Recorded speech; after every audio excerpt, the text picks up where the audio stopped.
right, so we're right in front of a Seiko boutique. Mm-hmm. Okay, and why are we here? We're here because I want to inquire about a price for a bracelet for my Grand Seiko. All right, so, yep, and we'll see. You want to get a metal bracelet for it? Yeah. Which I think is a great move. Will Seiko allow it? That model didn't come on a metal bracelet. Are they dicks like Rolex? My guess is no. Probably not. Probably not. Let's find out.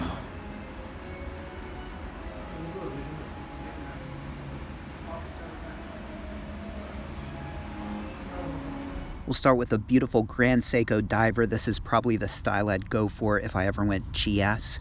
It's a little big for me, 43.6 millimeters. Check out that second hand. That's perfect. The way it is so decisive in the way it moves.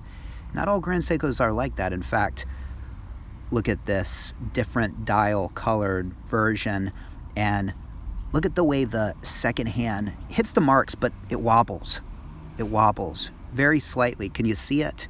If not, we'll look at it in detail in a minute. We'll get some slow motion footage of it. I'd go with the dial color of the blue, but again, the lack of a date, kind of thick. I think there are better options out there for $4,000. All right, here we are. We're looking at it, slow motion. There it is. Could you catch it? Now, this was slow motion. When the second hand hits that 1 minute mark, it wobbles. Here it is in real time, again in real time. And let's slow it down. You can really see it. There it goes. You can see it wobble, and the eye catches it, and all Grand Seikos are not equal. I mean, the blue dialed one was fine. Here's an attractive and sporty looking piece. It looks like GS's answer to something like an Omega Aquaterra. That second hand seems to be missing its marks, and for $3,000, that's unacceptable. Here's a Quartz GMT. You see the second hand is moving nicely and hitting the marks. Looks like a perfect piece. Of course, too derivative of an Explorer 2 for my taste, but highly accurate, 3,000 USD, more or less. Of course, all of these pieces have the famed 9F quartz movement, which is probably one of the most attractive and accurate movements in the world. You can see it right here. And this is a great thing that GS has done. They've made a beautiful movement that really has an identity, and it makes an otherwise unlovable quartz kind of special.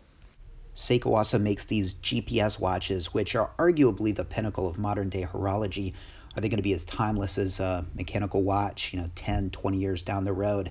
Is it going to be as appreciated? Is it going to hold its value like a Rolex or an Omega might? My guess is no, but while you do use it, you'll have the most accurate watch in the entire world.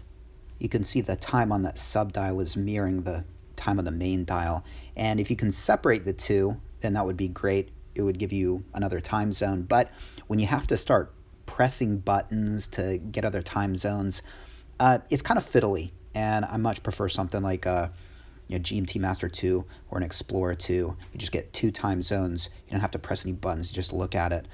Again, if you can separate that sub-dial in the main time and have 2 time zones, that's fine. I'm not sure you can do that, though. The connection to outside sources, GPS and radio waves, and ensuring accuracy of these watches is a draw, but to me, it lacks an independence that even a quartz watch has. They transcend the connectivity that's so pervasive today. Okay, so we just came out. Now, I don't know the verdict, but Our Grand Seiko, are they our friends? Well, they would sell it to me. Okay, all right, so they'll sell it to you. So the answer is yes. The answer is yes. Okay. Whether they're our friends or not in terms of the pocketbook is a different story. Okay. Okay, so I was expecting about 110,000 yen. I guess about 120,000 yen. So okay, so that's about 1,000 USD. 1,000 to 1,100 US dollars. All right, so comparable to a Rolex Jubilee bracelet like I got, but cheaper. Maybe a even grand. Okay, that sounds fair. However, yes. First of all, I have to send my watch to them. They won't just send me the bracelet. Okay. They will charge me a shipping fee. So altogether, it would be about 170,000 yen. 170,000 yen. So that's about... That's more expensive than the Zenith bracelet would cost. Yeah, and that's about $1,600, I'd say. Yeah.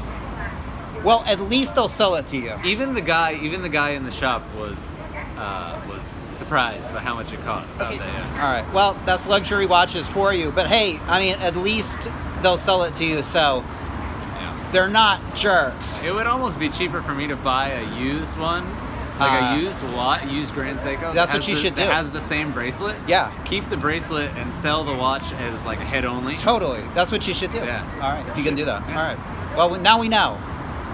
Grand Seiko is a nicer organization than Rolex. Perhaps. Thanks for watching. Take care. Let me know what you think. See you next time. I'm going to inquire about getting a bracelet for this watch because there are some standard production models with the same case that do come on a bracelet, so I could fit a bracelet to it. So And that's I'm what I big wanted to ask interested you. in doing that. Yeah, that's what I wanted to ask you about because I'm a huge fan of metal bracelets. So if it did have a dedicated bracelet option, I would say definitely get that. But even if they just have one that you can buy, maybe they're not as picky as Rolex and they'll let you sort of mix and match. Do you find yourself wearing this less because you don't want to, get this dirty and sweaty and Yeah, honestly, I don't wear this one as much.